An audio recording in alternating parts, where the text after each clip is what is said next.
Assalamualaikum warahmatullahi wabarakatuh. Saya Nurul Huda binti Ahmad, bernombor metrik A177536, merupakan pelajar di bawah saliaan Dr. Muhammad Nur bin Abdullah. InsyaAllah hari ini saya akan menerangkan mengenai tajuk kajian saya iaitu kajian literatur tentang analisis gaya bahasa al-isti'arah dan al-kinayah dalam surah Hud. Seterusnya, pengenalan mengandungi butir-butir tertentu mengenai kajian. Keunikan dan keindahan bahasa Al-Quran telah menarik perhatian masyarakat Arab sejak penurunannya serta diiktiraf oleh para ulama bahasa dan juga sastrawan Arab. Bahasa Arab dalam Al-Quran mempunyai ciri-ciri yang tersendiri dalam bentukan ayat maupun pemilihan kalimah iaitu tata bahasa, nahu, retorika, balaghah dan juga semantik. Al-Balaghah merujuk kepada kajian estetika keberkesanan untuk menyampaikan maksud melalui pembinaan leksikal dan penggunaan kata yang sesuai mengikut konteks situasi untuk menyampaikan mesej dengan cara yang berkesan. Oleh itu, kajian ini akan memfokuskan dua aspek balaghah dalam Al-Quran iaitu al-isti'arah dan al-kinayah yang juga merupakan antara unsur-unsur daripada ijaz Al-Quran. Baiklah, kita pergi pada objektif. Objektif kajian ini yang pertama, menghuraikan definisi al-isti'arah dan al-kinayah dalam ilmu balaghah. Yang kedua, menganalisis jenis-jenis dan penggunaan gaya bahasa al-isti'arah dan al-kinayah dalam surah Hud. Yang ketiga, mengkaji estetika gaya bahasa al-isti'arah dan al-kinayah dalam surah Hud. Metodologi kajian. Metodologi kajian yang digunakan berbentuk kualitatif iaitu kajian kepustakaan.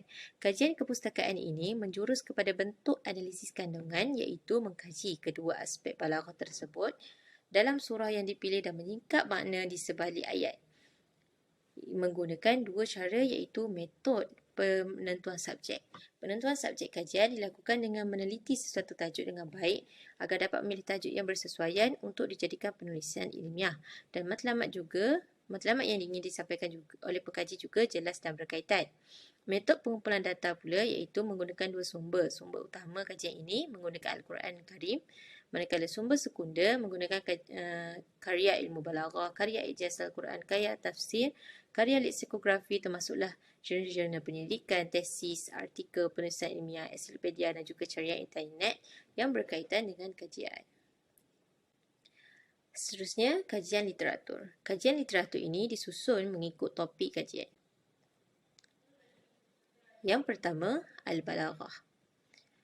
Menurut Roslan Abdul Rahman, gaya bahasa al-itnab yang terdapat dalam Al-Quran juga merupakan salah satu unsur balaghah yang termasuk dalam ilmu ma'ani dan juga terwujud dalam kategori al-bayan. Tesis ini membantu kajian dalam meneliti aspek gaya bahasa yang terdapat dalam ilmu ma'ani dan bayan dan membantu pekaji dalam menganalisis ayat dan menghuraikan estetika makna yang terdapat dalam ayat Al-Quran. Yang seterusnya, artikel Ijaz Bayani dan Perkembangan Kajian Menerusi Al-Quran, perkembangan balaghah hingga zaman kini dan evolusi yang berlaku padanya. Iaitu antara evolusinya ialah asimilasi bahasa dan teori menyumbang kepada evolusi balaghah zaman kini. Menurut kajian ini juga mendapati para pentafsir dan ilmu bahasa mengkaji secara meluas puisi Arab klasik dan menggali kiasan-kiasan yang digunakan dengan merupakan mengubah suai dan mengubah aplikasinya, iaitu daripada Al-Quran untuk menerangkan makna dan menghayati keindahan gaya bahasa yang ada. Seterusnya, artikel oleh Khan dan juga Nas, iaitu Evolution of Balaghah and Majaz in Arabic, perkembangan ijaz Al-Quran sejak zaman Al-Khattabi sehingga kini. Artikel ini menerangkan mengenai penggunaan ijaz bayani yang merupakan salah satu cabang ijaz al-lafzi iaitu al-balaghah. An-Najjar turut menyatakan bahawa ijaz bayani mempunyai fungsi yang sama dengan ijaz lughawi dan al-balaghi iaitu membahaskan secara terperinci ketinggian bahasa Al-Quran. Dan seterusnya, penulis juga meletakkan pandangan para ulama mengenai ijaz bayani dan pecahannya. Seterusnya, al-isti'arah. Menurut artikel Keindahan Gaya Bahasa Al-Quran, suatu tinjauan isti'arah dan dalam juzuk kedua, terdapat definisi dan tujuan isti'arah secara jelas di samping mendatangkan analisis jenis-jenis al-isti'arah yang berkaitan dengan juzuk kedua Al-Quran. Setiap ayat juga diberikan estetika makna dan mengandungi gaya bahasa isti'arah, dan juga meletakkan pandangan para ulama muktabar seperti Az-Zamakhsyari, Al-Alusi dan ramai lagi dalam menerangkan dan mentafsir ayat tersebut. Oleh itu, penulis dapat pelajari kaedah analisis ayat Quran walaupun tidak dijelaskan secara mendalam tentang jenis-jenis isti'arah, dan juga cara untuk meletakkan pandangan para ulama dalam menafsirkan ayat tersebut. Seterusnya, artikel oleh Abdul Hadi iaitu Khasaisul Isti'arah fil Quran, iaitu Dirasat Tahliliyah al-Isti'arah fi Surat Al-Baqarah wal Al-Imran wal Nisa. Artikel ini membahaskan mengenai definisi, pecahan serta kepentingan al-isti'arah dalam Al-Quran secara jelas. Seterusnya, kaedah juga penulis juga memberikan kaedah mengenai pasti komponen al-isti'arah dalam ayat Al-Quran dan menjelaskan pemilihan setiap perkataan yang berkaitan. Oleh itu, artikel ini membantu pekaji dalam memahami kaedah menganalisis isti'arah dalam ayat Quran. Seterusnya, kita pergi kepada Al-Kinayah.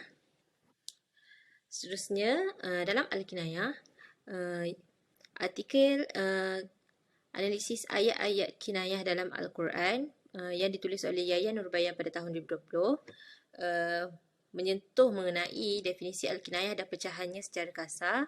Selain itu, penulis juga meletakkan perbezaan pendapat para ulama lughah dalam mendefinisikan Al-Kinayah dan meletakkan jumlah keseluruhan ayat Al-Kinayah yang berada dalam Al-Quran. Penulis juga meletakkan perbezaan pendapat dan cara penafsiran ayat kinayah yang digunakan oleh para ulama dan cara ia diterjemahkan dan disampaikan kepada orang awam. Hal ini kerana ayat Al-Kinayah ini cara menterjemahkannya terdapat secara konotatif maupun denotatif, iaitu bagi menjelaskan makna yang tepat bagi setiap ayat. Seterusnya, artikel ketidaktepatan dalam terjemahan kinayah Al-Quran, iaitu sebuah kertas persidangan pada tahun 2019 menceritakan mengenai beberapa ayat terjemahan perkataan kinayah dalam Al-Quran yang didapati tidak sepadan apabila diterjemahkan kepada bahasa Melayu, iaitu Al-Quran yang didapati oleh Yayasan Restu dan juga Hidayah House of Quran.